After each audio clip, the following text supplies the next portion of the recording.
नमस्कार दोस्तों, एक बार फिर मैं लखनऊ के अंबेडकर पार्क से आज जनता की राय फिर से हम जानेंगे।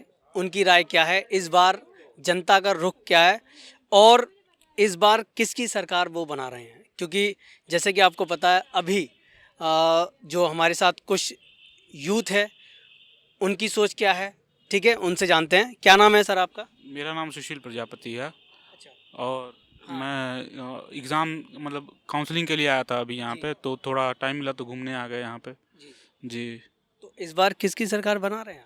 इस बार हम मतलब अभी तो मेरा फर्स्ट टाइम है वोटिंग का, लेकिन हमको इस मतलब योगी सरकार से मतलब जैसे यूथ को बेरोजगारी मतलब ज़्यादा बढ़ गई है इस टाइम ना, तो हम भी चाहते हैं कि हमको ये रोज़गार मिले, काफ़ी मतलब आगे चांसेस मिले। तो अभी वैकेंसीज़ वगैरह भी काफ़ी कम आ रही हैं, तो सरकार को बदलना चाहेंगे और इस बार समाजवादी पार्टी को जिताना चाहेंगे। अच्छा, जी। समाजवादी पार्टी को जिताएंगे। जी। फर्स्ट टाइम वोटर हैं आप? हाँ जी, फर्स्ट अच्छा, टाइम वोटर है। क्या बात है। चलिए, आपका शुभ नाम क्या है? सर मेरा नाम सुबोध प्रजापति है। जी। इस और बार आप किसे जिता रहे हैं? सर देखिए, मैं एक युवा हूँ, ठीक जी। है। मैं ग्रेजुएशन करा हुआ हूँ और डीएलएड बैच का प्रशिक्षु हूँ, 2017 बैच का। जी। 17 से 19 बैच मैंने प्रशिक्षण प्राप्त किया 2 साल का। जी। और योगी गवर्नमेंट का ये वादा था कि प्रत्येक साल जो है शिक्षक भर्ती आएगी। और 2017 के बाद से आज 2021 बीत रहा है, दिसंबर खत्म हो रहा है, 2022 आ गया, 5 साल हो गए, कोई भर्ती नहीं आई है 2017 के बाद से। 17 बैच का मैं प्रशिक्षण हूँ, 19 में पूरा हुआ। बहुत उम्मीदें थी परिवार को, हमको खुद से, कि चलो 19 में प्रशिक्षण पूरा हुआ है और 20 और 21 के अंत तक तो नौकरी पा ही लेंगे। लेकिन कोई शिक्षक भर्ती ही नहीं आई उत्तर प्रदेश में, तो हम लोग नौकरी कहाँ से पाएंगे। हम टेट सीटेट पास हैं, सीटेट में 116 नंबर 150 में, टेट 2 बार पास हैं, सीटेट 2 बार पास हैं, लेकिन कोई उस योग्यता को कोई मतलब नहीं है। क्योंकि अगर सरकार हमको भर्ती ही नहीं देगी तो हम प्रशिक्षण करके भी क्या फ़ायदा, उसका क्या करेंगे। आज हमारे जितने भी साथी हैं सारे बेरोजगार बैठे हुए हैं। अब यही लखनऊ में आपके यहाँ इको गार्डन में 13 दिन से अनवरत धरना चल रहा है। विद्यार्थी प्रशिक्षुगण जो है हमारे 17 बैच के, 16 बैच के, 18 बैच के, 19 बैच के, दिन रात वहीं लगे हुए हैं, लेकिन प्रशासन सुनने वाला ही नहीं है। तो हम लोग युवा हैं, हमको ये नहीं मतलब है कि बीजेपी की सरकार है, समाजवादी पार्टी की सरकार है या सपा की बसपा की सरकार है, किसकी सरकार है इससे हमको नहीं लेना देना।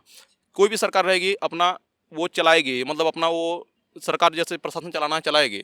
लेकिन जो एक युवा है उसको क्या चाहिए, उसको ये चाहिए कि कोई भी सरकार रहे, रोजगार दे हमको।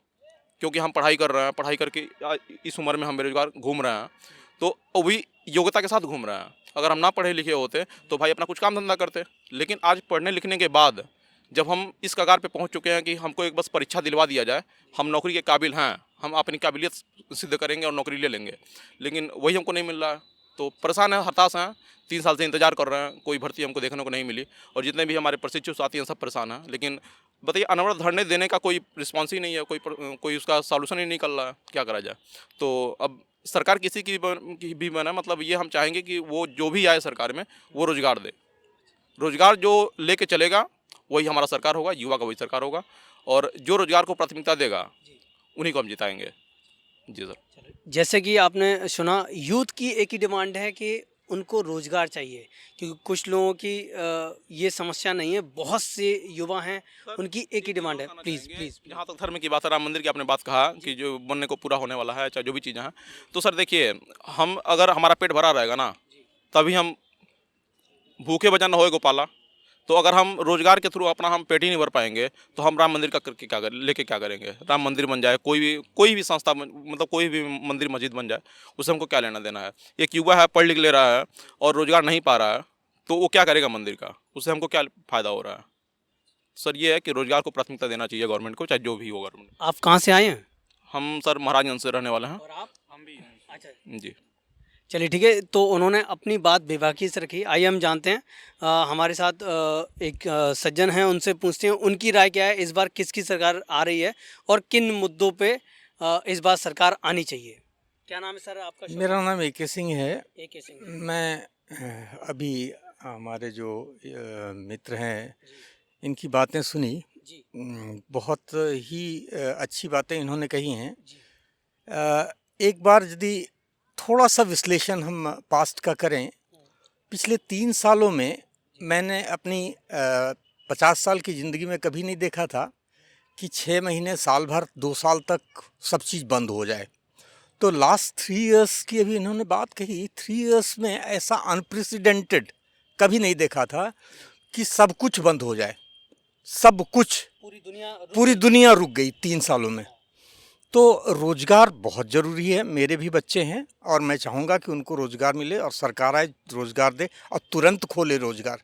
लेकिन ये 3 साल का कोरोना काल जो हुआ, इसने इन बच्चों की जनरेशन को बर्बाद किया है। सर एक चीज़ मैं इसमें कहना चाहूँगा, आपकी बात से सहमत हूँ सर। एक चीज़ सुनिएगा, रोजगार, चलिए मैं इनकी बात ये मान रहा हूँ कि 3 साल कोरोना रहा और उसके वजह से हमको मौके नहीं मिल पाए गवर्नमेंट द्वारा। लेकिन सर एक चीज़ ध्यान दीजिएगा, अभी पिछले 28 नवंबर को हमारे यूपी टेट का पेपर था। चलिए किसी तरह से पेपर 3 साल में नहीं हो पा रहा था, लेकिन जब पेपर होने के लिए संभावनाएं बनी, डेट तय हो गया, शेड्यूल तय हो गया और हमारे पेपर, हम लोग पेपर बैठ के दे रहे थे। आधे घंटे बाद कक्ष में निरीक्षक आते हैं, कहते हैं कि आप लोग का पेपर आउट हो गया है, रद्द किया जाता है, पेपर आप लोग जैसे लिए वैसे जमा कर दीजिए। तो सर ये जो कमी है ना, ये गवर्नमेंट की ही तो है। 28 नवंबर को हमारा पेपर है, हम लोग पेपर देने गए हैं, बच्चे दूर दूर से आए थे पेपर देने और पेपर। लेकिन सरकार ने तो बोला है आपके साथ जो भी मिसबिहेव हुआ है, सरकार आपको आने जाने का रुकने ठहरने की सारी व्यवस्था करेगी। सरकार ने तो बोल दिया। इससे पहले भी तो पेपर लीक हुए हैं। बिल्कुल बिल्कुल। तो सर पेपर लीक हुए हैं, कैंसिल नहीं होते। खास करके पात्रता परीक्षा में कोई बच्चा 150 में 150 नंबर ला लेना तो भी उसका कोई मतलब नहीं है, उसको आगे परीक्षा देना ही है नौकरी के लिए, पहली बात। तो ये इन्होंने पात्रता परीक्षा रद्द किया। अभी देखिए ये शोर हुआ है यूपीएसआई को लेके। अभी जो यूपीएसआई 2021 खत्म हुआ है, 2 फरवरी को, मतलब 2 दिसंबर को लास्ट पेपर था इसका। उसमें बहुत ज़्यादा धांधली हुई है, क्योंकि कोई बच्चा जो पीईटी में 100 में 30 नंबर लेके आ रहा है और वो देख रहे हैं कि यूपीएसआई में 160 में से 156 नंबर लेके आ रहा है, जो कि पॉसिबल ही नहीं है। ठीक है सर, तो वहाँ भी धांधली हुई है, लेकिन ये पेपर रद्द नहीं किया जा रहा है। इसकी प्रक्रियाएं आगे बढ़ाई जा रही हैं और वो पात्रता परीक्षा था, देते समय रद्द कर दिया गया। मेरा कहने का मतलब ये है कि रोजगार नहीं मिला, ये चलिए ठीक है, 3 साल कोरोना काल था, लेकिन जब जब पेपर कराया जा रहा है, कोई भी ऐसा पेपर नहीं हो रहा है कि वो एक निष्पक्ष रूप से उस पेपर हो जाए। कहीं ना कहीं धांधली की सूचनाएँ, पेपर आउट होने की सूचनाएँ, ये सब मिलती ही रहती हैं। इससे जो पढ़ने वाला छात्र सर इतना आहत होता है। हम मेहनत करके साल 2 साल में पेपर आउट तो पहले भी होता था, बिल्कुल हमेशा होता रहा है। तो लेकिन सर पेपर आउट हुआ, लेकिन उसको अब रद्द कर दे रहे हैं। अब कुछ परीक्षाओं को रद्द नहीं कर रहे हैं। तो ऐसे कैसे चल रहा है कि कुछ परीक्षाओं को रद्द करेंगे, कुछ को नहीं करेंगे, कुछ में धांधली हो जाए उसी में भर्ती हो जा रहा है, और कुछ में एक पात्रता परीक्षा था उसमें थोड़ा सा इनको। इससे हम सर से पूछते हैं। सर इस बार जो है यूथ आपके साथ में ही बैठा है, तो उसकी आपने सारी समस्या सुनी, क्या कहना चाहेंगे इस पर? कुछ को रद्द कर दिया जा रहा है, कुछ को रद्द नहीं किया जा रहा है। जब बातें आती हैं इस पे पूरी इसकी तह तक जाके जब निकाला जाता है, उसका विश्लेषण करके, उसका निरीक्षण करके, परीक्षण करके, सारी चीज़ों को जब देखा जाता है, तो सामने जो भी बातें आती हैं उसी हिसाब से उसको निरस्त किया जाता है या उसको आगे बढ़ाया जाता है।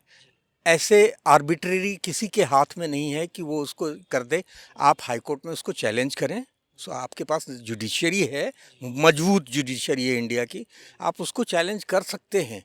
हम वो यूथ्स की फ्रस्ट्रेशन को समझ सकते हैं कि इन लोगों ने अभी 2 बार 3 बार किया। हम भी, हमारे भी बच्चे हैं, हमने भी बच्चों की शिक्षा पे उतना खर्च किया है। आज 2 साल के बाद हमारे बच्चों को जॉब नहीं मिलेगा तो मेरे भी बच्चे ऐसे ही बोलेंगे जैसे ये बोल रहे हैं। लेकिन उनका, मैं जिस स्टेज और एज पे आ गया हूँ, मैं अब, और मैंने जो देखा है अपनी ज़िंदगी में, वो इन सब चीज़ों को बहुत बैलेंस करके सब चीज़ को चलना पड़ता है।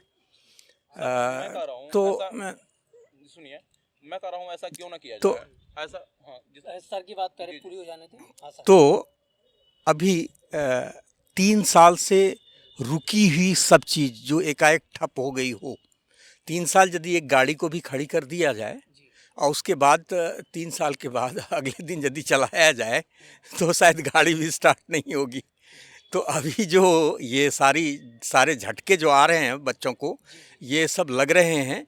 मैं समझता हूँ कि सरकार जिसकी आए उससे मतलब नहीं है मुझे, लेकिन ये 3 साल की जो सारी पूरी दुनिया रुकी हुई है। डॉक्टर निशिकांत दुबे ने संसद में 3 दिन पहले बहुत अच्छा स्टेटमेंट दिया कि न्यूयॉर्क के जो मेन स्क्वायर है उस पे लोग दिखते नहीं है, जहाँ पे पाँव रखने की जगह नहीं मिलती थी वहाँ पे लोग दिखते नहीं है। किराए के लिए पूरा बिल्डिंग, वो एरिया खाली है, लोग नहीं मिलते हैं। तो रोज़गार तो वहाँ भी ख़त्म हो गया। अमेरिका जैसे जगह में संसद का 3 दिन 4 दिन पहले का फुटेज देखिए, डॉक्टर निशिकांत दुबे सांसद ने क्या कहा है। तो बेरोजगारी तो बेतहाशा बढ़ी है पूरी दुनिया में, ऐसी बात नहीं है। लेकिन इसी बीच में हम लोगों को अब उतनी ही तेजी से जितना डेस्परेशन इन बच्चों के सर पे और चेहरे पे दिख रहा है, इसके लिए उतनी ही तेजी से हम लोगों को प्रयास भी करना पड़ेगा। बेरोजगारी की समस्या है सर, बेरोजगारी बढ़ी है, लेकिन बेरोजगारी हम लोग प्रशिक्षित युवा हैं और हमारे साथी कम से कम मान के चलिए 20 से 22 लाख प्रशिक्षित युवा हैं जो नौकरी के इंतजार में हैं। तो अगर सरकार तो खैर हलफनामा लगाई थी हाई कोर्ट में कि हमारे पास 51,000 पोस्ट खाली है और उसका विज्ञापन हम जल्दी ही देंगे, ठीक है, 18 में ही। तो वो तो 2 साल बीत गया, अभी तक आया नहीं कोई भी पढ़। चलिए ठीक है, ये अलग बात है कि उनकी समस्याएं कोरोना काल की वजह से यहाँ नहीं दे पा रहे हैं। एक क्वेश्चन ये उठता है फिर कि अगर प्रशिक्षित युवा को नौकरी हम नहीं दे पा रहे हैं तो ऑलरेडी और लोगों को प्रशिक्षण क्यों दे रहे हैं? हर साल 19 में भी 20 में भी नए नए बैच बन के नए, पहली बार तो प्राइवेटाइजेशन हुआ 23, जहाँ एक ज़िले में जो है एक डाइट हुआ करता था प्रशिक्षण के लिए, अब 23, 24, 50 महाविद्यालय हो गए जो बीटीसी का, बीएड का प्रशिक्षण करवा रहे हैं और हर साल लाखों युवा जो है प्रशिक्षण करके निकल रहे हैं। तो अगर आप लगातार प्रशिक्षण हर साल दिए जा रहे हैं और भर्ती आप दे नहीं रहे हैं, तो ये फौज क्यों खड़ी कर रहे हैं एक बेरोजगारों की? आदमी 2 लाख, 1 लाख, 2 लाख, 3 लाख लगा करके अपना डीएलएड का, बीएड का प्रशिक्षण पूरा कर रहा है। अब प्रशिक्षण पूरा करने के बाद उसके हाथ में कोई भर्ती नहीं रह रही है। तो ये प्रशिक्षण या तो बंद करवा दीजिए, कह दीजिए अगर प्रशिक्षण करवा रहे हैं तो भर्ती निकालिए, ताकि जब प्रशिक्षण करने के बाद लड़का बेरोजगार ना रहे, वो कम से कम अपना। जैसे सर ने बोला एक बात अभी कि पूरी दुनिया रुक गई थी इस कोरोना काल में, है ना, पूरी दुनिया रुक गई थी इस कोरोना काल में। जाहिर सी बात है कि अमेरिका भी इस त्रसदी का गवाह है, क्योंकि उनके यहाँ भी बेरोजगारी बढ़ी है। यही बात है ना सर? तो इस पे आप क्या कहना चाहेंगे? ये बोल रहे हैं कि एजुकेशन, इन्होंने जो पॉइंट बोला मैं उस पर बोलना चाहूँगा कि अभी इतने प्रशिक्षित लोग हैं जो कि बेरोजगार हैं, डीलेड या बीएड किए हुए लोग हैं प्रशिक्षित, और उसको सरकार रोजगार क्यों नहीं दे रही है? इनका मेन कंसर्न ये था। आज के ज़माने में जब प्राइवेटाइजेशन का दौर है, सरकार में जितनी प्रतिशत नौकरियां हैं और सरकार के समकक्ष ही प्राइवेट स्कूल्स एक से एक आए हुए हैं, और एक से एक, यदि गवर्नमेंट स्कूल में 40,000 की तनख्वाह मिलती है तो डीपीएस 1.5 लाख रुपए की तनख्वाह देता है। बिल्कुल ये इनकी बात तो 1 मिनट रुकिए, अब हम मुझे बोलने दीजिए। तो 1.5 लाख रुपए की वहाँ तनख्वाह देते हैं, तो हम सिर्फ बीएड कर लिया, technical now you are technically educated, आप टेक्निकल एजुकेशन, आपको वो हुनर आ गई है, तो हम क्यों ना फौज खड़ी करें टेक्निकल एजुकेटेड लोग, लड़कों की, ताकि आज ये इतनी बातें यहाँ पे बोल पाए, कैमरा को फेस कर पाए। ये इनके टेक्निकल एजुकेशन में महारत की हासिल मैं इनको शाबाशी देता हूँ, और उसकी वजह से यहाँ बोल पाए हैं।